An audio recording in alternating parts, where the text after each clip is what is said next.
नमस्कार मित्रों, VK education में आपका फिर से बहुत-बहुत स्वागत है। हम समय-समय पर आपको जो है उन व्यक्तित्वों से मिलवाते हैं, जो आपको प्रेरणा देते हैं, आपको नई ऊर्जा देते हैं।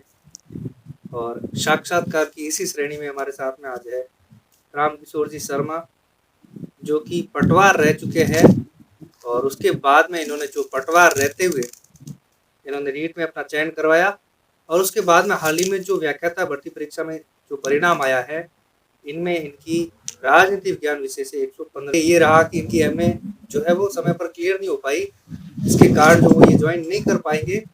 लेकिन बहुत अच्छा जो है इन्होंने प्रयास करा।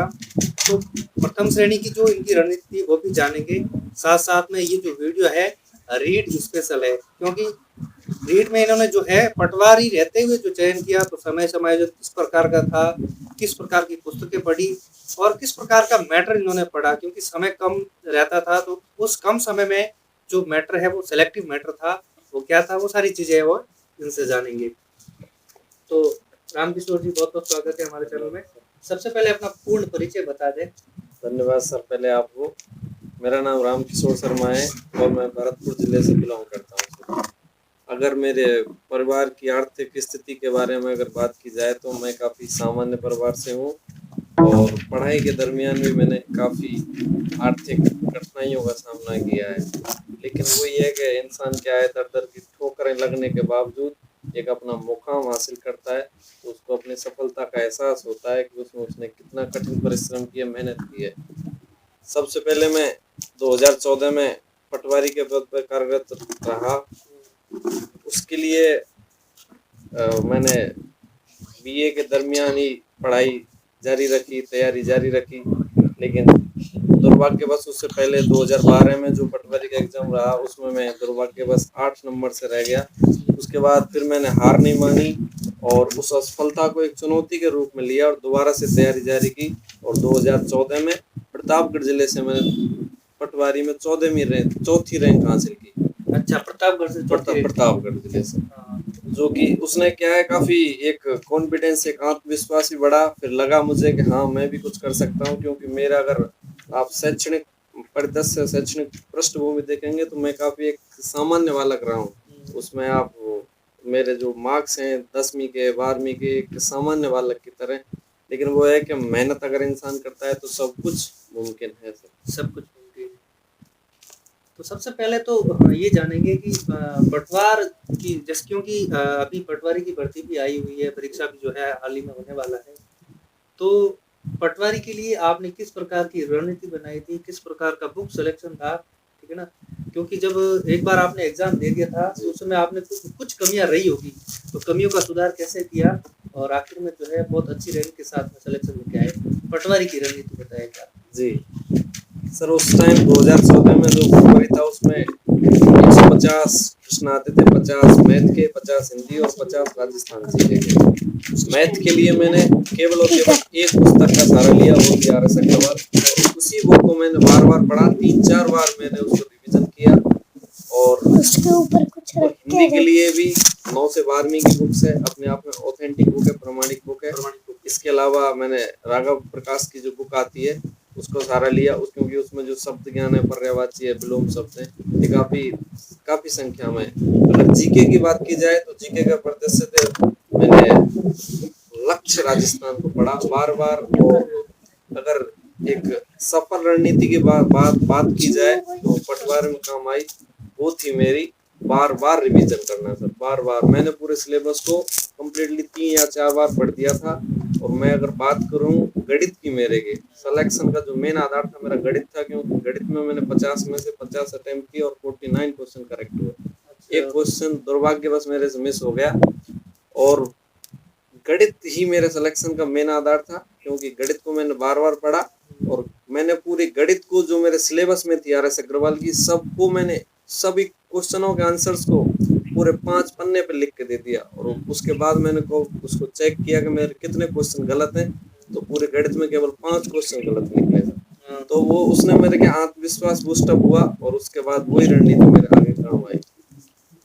कुल मिला के इन्होंने कहा कि आप सेलेक्टिव मैटर लो, उसको बार बार रिवीजन करते हो, तो वही आपकी सफलता का आधार होता है, उसी से आपका सिलेक्शन होता है, ना कि आप बहुत ज़्यादा मैटर जो है वो इकट्ठा करके लेके आओ और उसमें उलझ जाओ और आपका सिलेबस भी वो है पूरा नहीं हो पाए। तो अब बात करेंगे पटवार का सिलेक्शन हो गया, पटवार में सिलेक्शन होने के बाद में आपको लगा कि नहीं चलो इस डिपार्टमेंट को जो है यहाँ थोड़ा मतलब इस हिसाब से आपको महसूस हुआ होगा कि चलो जो है एजुकेशन डिपार्टमेंट ज्वाइन किया जाए, तो उसके लिए आपने तैयारी की। तो पटवार रहते हुए, ठीक है ना, क्योंकि समय कम रहता है, उस समय का समायोजन कैसे किया, किस प्रकार का मैटर इकट्ठा किया, रीट में जो है आप सिलेक्शन लेकर के आए हिंदी विषय से, ठीक है ना, किस प्रकार की रणनीति रही थी रीट में, बुक सिलेक्शन कैसा था, सारी चीजें बताएं। सर मैं 2014 में जैसे ही पटवारी के पद पे सेलेक्ट हुआ, मैंने क्या है कि ग्रामीण परिवेश से था, नौकरी लगना एकमात्र उद्देश्य था, वो पूरा हो गया तो मैंने तैयारी को वहीं ब्रेक कर दिया। उसके बाद 2017 में फिर एक बार लगा कि सर्विस पटवारी की थोड़ी सही नहीं है, क्यों ना मुझे एक बार एफर्ट और करना चाहिए। उसके बाद 2017 में, उस समय 2018 में रीट में आनी थी, 2017 में मैंने तैयारी शुरू की दोबारा से। बाकी कम बैक करना, एक बार पढ़ाई छोड़ने के बाद दोबारा से किताब उठाना अपने आप में बहुत ही डिफिकल्ट काम है सर, क्योंकि जो चीज आप भूल चुके हो उसको आपको रिवाइज करना है दोबारा से, कुछ चीजें आपको नई भी पढ़नी है, कुछ लोग कंपटीशन में पहले आ चुके हैं, फिर आपको आपकी नौकरी भी करनी है, सब चीजों का एक सरकारी नौकरी में रहते हुए सामना करना पड़ता है। फिर मैं प्रतापगढ़ जिले से सिलेक्ट हुआ था और प्रतापगढ़ में उस समय मेरे पास 2 पंचायतें थी, तो काम भी काफी रहता था। और उसके बाद 2018 में जैसे ये फरवरी में एग्जाम लगा, तो मैंने केवल सिंगल डे भी मैंने कोई अवकाश नहीं है, पटवारी रहते हुए मैंने रीट का परीक्षा दी और उसमें एक कीर्तिमान स्थापित किया, मुकाम हासिल की, सफलता हासिल की। तो मैं बताना चाहूंगा रीट की रणनीति के बारे में। केवल मैं तो यही कहूंगा शॉर्ट शब्दों में, इसके लिए क्या सिलेक्टेड मटेरियल पढ़ें आप, सिलेक्टेड मटेरियल, क्योंकि रीट में कहीं पे भी डिफाइन नहीं कर रखा है। पिछली बार सिलेबस की बात करें, इस बार तो इन्होंने ये मेंशन कर दिया कि छठी से लेकर के 12वीं तक के मैटर में से जाएगा। पिछली बार तो ये भी पता नहीं था। अब मान लो राजस्थान का इतिहास है, राजस्थान का इतिहास पढ़ने जाए तो बहुत सारा, ठीक है ना, तो सिलेक्टिव मैटर कहाँ से लिया जाए, ये सबसे बड़ी बात है, ये चीज बताएं। तो अगर मैंने बात करूं एसएस की, क्योंकि साइड क्वेश्चन अपने एसएस के थे, तो मेरा तो सिलेक्शन का मेन आधार ही एसएस ही रहा, क्योंकि साइड में से 55 क्वेश्चन करेक्ट हुए थे मेरे, उसमें से बहुत अच्छा स्कोर माना जाता है 60 में से 55। बिल्कुल, और उसके लिए मैंने पढ़ी थी केवल 6 से और 10th तक की बुक्स, सामाजिक विज्ञान की, और 11 12th की हिस्ट्री, पॉलिटिकल और ज्योग्राफी की, वो भी पढ़ना कंपलसरी, वो कंपलसरी, क्योंकि 6 जो 10th तक की बुक है उनमें थोड़ा जैसे मैटर है वो कम है, और उसमें जो है आपको थोड़ी व्याख्या सहित बहुत अच्छा मिल जाता है। बिल्कुल, और उनको पढ़ने का एक तरीका अपनाएं कि जो बुक पढ़ें आप, उसमें से जो कुछ आपको नया लिखे, नया नजर आए, उसको आप लिख लें, नोट डाउन कर लें, जिससे आपको उस बुक को दोबारा पढ़ने की आपको जरूरत नहीं पड़े। तो ये रणनीति मेरे कामयाब रही एसएस में। और इसके अलावा मैंने लक्ष्य की जो किताब आती है उसको पढ़ा। बाकी के मेरा पूर्व ज्ञान था ही पटवारी का। सही है। तो एसएस मेरे सिलेक्शन का मेन आधार रहा। 60 में से 55 क्वेश्चन केवल 6 से और 12th तक की बुक्स को पढ़ने पर करेक्ट है। अगर बात की जाए साइकोलॉजी की, तो साइकोलॉजी में मैंने वंदना जादौन की बुक पढ़ी और एक ही किताब को बार बार पढ़ा, तीन बार पढ़ा। और हिंदी की बात की जाए तो हिंदी, अगर ग्रामर की बात की जाए तो 9 से और 12वीं की जो नवीन हिंदी व्याकरण माला आती है सर, उसको उस बुक में से आपको काफी मटेरियल मिल जाएगा। रीड के सिलेबस को देखा जाए तो उसको सारा बिल्कुल। अगर और टीचिंग मेथड की बात की जाए तो टीचिंग मेथड में एक एस मंगल की बुक आती है, वो अपने आप में एक अच्छी बुक है। सब कुछ आई थिंक ये है, ये सब सब्जेक्ट की मिल जाती है, भाषा को लेकर के सारी शिक्षण मीडिया मिल जाती है। और कई बार मेरे से ये पूछते भी हैं, तो मैं इनको यही बताता हूँ कि एस मंगल आपको पर्टिकुलर कोई लेनी है तो एस मंगल खरीदो। बिल्कुल प्रमोशन नहीं है, बिल्कुल ये बता रहे हैं कि उसमें अच्छा मैटर दे रखा होता है, आप वहां से पढ़ सकते हैं। और काफी मेरे जो साथी सेलेक्ट हुए हैं वो सब एस मंगल से, चाहे फर्स्ट ग्रेड देखो, चाहे सेकंड ग्रेड देखो, चाहे थर्ड ग्रेड, सब एस मंगल का ही सहारा लेते हैं। बहुत अच्छी, और उसमें लैंग्वेज अच्छी दे रखी है। बिल्कुल। अगर बात की जाए संस्कृत भाषा की, क्योंकि मेरे पास प्रथम भाषा हिंदी थी, दूसरी भाषा संस्कृत थी। संस्कृत भाषा के अंतर्गत मैंने उपयोग में लिया जो साफल्यम की बुक आती है, लोकेश कुमार शर्मा की, साफल्यम की बुक को मैंने पढ़ा, बार बार उसका रिवीजन किया। बस अंतिम रूप में मैं यही कहना चाहूंगा कि एक चीज को मेन आधार रखें, आप बार बार रिवीजन करें, बार बार रिवीजन, जो पढ़ लिया उसका आप 2-3 महीने के अंदर वापस रिवीजन करना है, क्योंकि आपने जो पढ़ लिया अगर आपने उसको 4 महीने छोड़ दिया तो जो पढ़ा है नहीं पढ़ने वाले की स्थिति समान हो जाएगी। आपको बार बार रिवीजन करना है अगर वो आपको लंबे समय तक अपने दिमाग में चीज स्टोर करनी है तो। कुल मिला के उन्होंने बताया कि आप बार बार रिवीजन करोगे तो ये जो है आपकी जो आपने पढ़ी है वो कंसेप्ट है पूरा क्लियर हो जाएगा, वो चीज़ दिमाग में बैठ जाएगी, उसको आप भूलोगे नहीं, ठीक है ना। तो ये चीज़ ध्यान रखें। अब दूसरी बात ये है कि सर जैसे मान लो 11वीं 12वीं की बुक्स के बारे में आपने बताया, तो क्या पूरी बुक्स पढ़ी जाए या सिलेबस में से जो टॉपिक है वही पढ़े जाए? तो इसके साथ साथ में ये भी बताया कि जैसे नोट्स है, ठीक है ना, ये बनाया कि नहीं बनाया क्योंकि समय कम है। दूसरी बात जैसे कई कैंडिडेट ये भी चाहेंगे कोचिंग करें कि नहीं करेंगे क्योंकि समय कम है, कोचिंग करने जाएंगे तो क्या उसका फायदा मिलेगा कि नहीं मिलेगा, और साथ ही साथ टेस्ट पेपर उसका कितना रोल रहता है, ये चीज भी बताएं। सर अगर बात की जाए उन बुक्सों की तो उनमें से अपने जो जो सिलेबस में है केवल उन्हीं टॉपिक्स को पढ़ें, क्योंकि अपने काम के वही चीजें उनमें से क्वेश्चन पुटअप होने। बाकी के मटेरियल है, पॉलिटिकल में उदारवाद है, समाजवाद है, ये अपने रीट में आ ही नहीं रहे, उनको छोड़ना है। जो सिलेक्टेड मटेरियल उसको ही पढ़ें और उसके नोट्स बना लें, मतलब नोट्स इन सेंस ऑफ जो आपको नई चीज लगे उसको आप नोट कर लें। कुल मिला के ये नहीं सारी चीजें लिख ली, सुनना सार, हाँ नई चीज लगी उसको लिख ली। भंडार करने से आपको कोई मतलब नहीं, सिलेक्टेड मटेरियल पढ़ना और उसी को बार बार पढ़ना, ये वाली रणनीति आपको काम में लेनी। सही है। टेस्ट पेपर और हाँ, अगर टेक्स्ट पेपर की बात की जाए तो जब आपको लगे कि आपकी तैयारी लगभग पूरी है तो उसको चेक करने के लिए आपको टेक्स्ट पेपर जरूर देने चाहिए।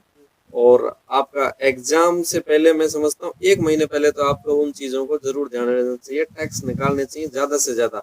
उनसे आपको जो आपने लेगुना जो कमजोरी रह गई आपकी उन चीजों का आपको पता है ये टॉपिक आपका कमजोर रह गया, उसमें से आप क्वेश्चन अटेम्प्ट नहीं करवा रहे, दोबारा को आप दोबारा पढ़ सकते हो उनको और अपनी कमजोरियों को दूर कर सकते हो। उनको दोबारा पढ़ने के लिए टाइम मिल जाता है तो उनसे क्या हमारे तैयारी का विश्लेषण हो जाता है, पहचान हो जाती है कि हम कहाँ पे मिस्टेक कर रहे हैं। अगर बात की जाए इस समय कोचिंग करने की, मैं समझता हूँ अब जनवरी का महीना अंतिम दौर में है, 25 अप्रैल को कुल मिला के आपके पास 3 महीनों का ही समय 3 महीने का समय है। बाकी के तैयारी का नहीं, आप सहारा छोड़ो, आप खुद की जो सेल्फ स्टडी है 3 महीने भी अपने आप में सर काफी पर्याप्त समय बताया। अभी भी कोई अगर शुरुआत करना चाह रहा है या फिर जिसने अभी शुरुआत की है तो वो भी सिलेक्शन करवा, बिल्कुल हताश होने की बिल्कुल जरूरत नहीं है उन बंदों को भी जिन्होंने अभी तैयारी शुरू की। 3 महीने का टाइम काफी टाइम है। 3 महीने तो रीट है सर, फर्स्ट ग्रेड में बंदा 3 महीने में सफल हो गए मेरे साथी। सही है, खूब है। और फर्स्ट ग्रेड का सिलेबस और रीट का सिलेबस कंपैरिजन काफी अंतर है। मैं खुद फर्स्ट ग्रेड में सेलेक्ट हुआ केवल 5 महीने के अंदर।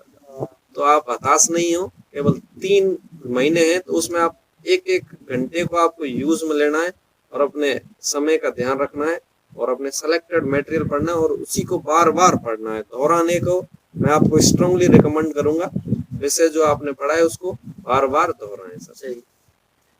अब बात करें व्याख्याता भर्ती परीक्षा जहाँ आपकी 115वीं रैंक थी, हालांकि आप में और आप ज्वाइन नहीं कर पाओगे, ये बड़ा दुख है, ठीक है ना। तो आप टीचर रहते हुए, क्योंकि यहाँ पर समय आपको 10 बजे से लेकर के 4 बजे तक समय देना है, उसके बाद में भी आपको जो है पढ़ने का समय देना है, तो कितना समय आपने दिया और किस प्रकार की प्रथम जो श्रेणी व्याख्याता भर्ती परीक्षा है इसमें जो है आपकी रणनीति किस प्रकार की रही थी, कौन सी बुक्स पढ़ी, ये सारी चीजें। पॉलिटिकल जो सब्जेक्ट है उससे वो ये सेलेक्ट हुए।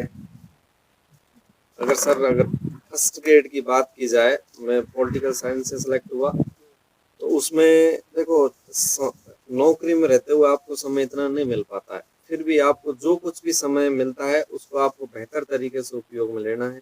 10 से 4 आपको बच्चों के बीच में रहना है। उसके बाद 5 बजे से मैं स्टार्ट करता, 5 से और 9 बजे तक मेरा 4 घंटे का शेड्यूल रहता। 9 बजे के बाद खाना पीने के बाद सुबह में जल्दी जगता, सुबह 3-4 घंटे निकालता, तो एक 7-8 घंटे का मेरा पर डे का शेड्यूल रहा और 5 महीने वो कंटिन्यूस रहा, तो उससे मेरी ये सफलता सुनिश्चित हो पाई। अगर बात की जाए अगर पुस्तकों की, तो जैसे राजनीतिक सिद्धांत के लिए अपने ओपी गावा बुक चलती है। इस बार पेपर टफ था, हालांकि वो बुक सभी पैमानों पर खरी उतरी है, सभी मापदंडों पर खरी उतरी। ओपी गावा को पढ़े हुए आप राजनीतिक सिद्धांतों में परिपूर्ण हो ही नहीं सकते। सही है। अगर बात की जाए भारतीय राजनीतिक विचारक, तो आप पोखराज जैन की बुक आती है सर, अपने आप में अच्छी बुक्स है। लोग असिस्टेंट प्रोफेसर फर्स्ट ग्रेड उसी के लिए पढ़ते हैं। मैं खुद नेट क्वालिफाई हुआ हूँ। जो जो थिंकर्स के जो भी टॉपिक हैं पुखराज जैन से आते हैं। अच्छा, सही है। वेस्टर्न पॉलिटिकल थिंकर के लिए आप इनके फड़िया सर की बुक आती है, पीएल फड़िया की, आप उनका सहारा ले सकते हैं। अंतर्राष्ट्रीय राजनीति, पीएल फड़िया सर का सहारा ले सकते हैं आप। और संविधान की बात की जाए तो संविधान में तो आजकल आपको पता है एक रामबाण औषधि है, लक्ष्मीकांत सिविल सर्विसेज से लेकर सभी में सब में एम लक्ष्मीकांत ही है, उसके बाहर कुछ भी नहीं है। और उसी बुक को पढ़ें आप, इधर उधर नहीं भटके, जो कुछ पढ़ा है उसको बार बार रिवीजन करें। ये रणनीति रही और ये रणनीति मेरी कामयाब। और जीके के पेपर के लिए किस प्रकार? और जीके की बात की जाए, फर्स्ट पेपर में 75 क्वेश्चन रहते हैं सर, 15 क्वेश्चन हिस्ट्री के रहते हैं। हिस्ट्री के लिए सर मैंने आर्य पब्लिकेशन की बुक आती है, उसी बुक को पढ़ा और उसमें से मिनिमम अपना मटेरियल क्लियर हो जाता है। 15 क्वेश्चन स्कूल मैनेजमेंट के, 15 क्वेश्चन इसके लिए राठ पब्लिकेशन अपने आप में महत्वपूर्ण है। 10 क्वेश्चन करंट जीके के हैं, तो करंट जीके के लिए क्रोनोलॉजी आती है मासिक और मूमल आती है 2 महीने की, तो लगभग 40 क्वेश्चन यहाँ से क्लियर हो जाते हैं। रही बात आपके विज्ञान की, गणित की, इनके 5-5 क्वेश्चन है, तो आप 9th और 10th में जो साइंस की बुक चल रही है और मैथ की बुक चल रही है, 5-5 क्वेश्चन आप उन बुक्सों को पढ़ें जो सिलेक्टेड टॉपिक है उनको, और उनके मैथ का बार बार रिवीजन करें, वो चीज हो जाती है। मैथ में हालांकि मैं पटवारी रहा हूँ, तो ज्यादा कुछ दिक्कत रही नहीं, फिर भी ये है कि आप उनको प्रश्नावलियों को पढ़ने से आपको प्रैक्टिस कर लेते हो तो ज्यादा समय आपका नहीं बच जाता है। इस ये प्रकार की रणनीति रही और यही रणनीति की वजह से कामयाब रहा। बहुत बहुत धन्यवाद रामकिशोर जी। ठीक, और प्रथम श्रेणी वाला जो दुख है मुझे भी है कि आप वो इसमें जो है आप ज्वाइन नहीं कर पाओगे, तो बहुत बहुत धन्यवाद, आप हमसे जुड़े और आपने जो अनुभव आपने जो है वो साझा किए, और मुझे लगता है इसका कहीं ना कहीं फायदा जो है रीट की तैयारी करने वाले, पटवारी की तैयारी करने वाले और साथ ही साथ प्रथम श्रेणी व्यक्तिगत परीक्षा की तैयारी करने वाले जितने भी कैंडिडेट हैं उनको फायदा मिलेगा। बहुत बहुत धन्यवाद। जय हिंद, जय भारत।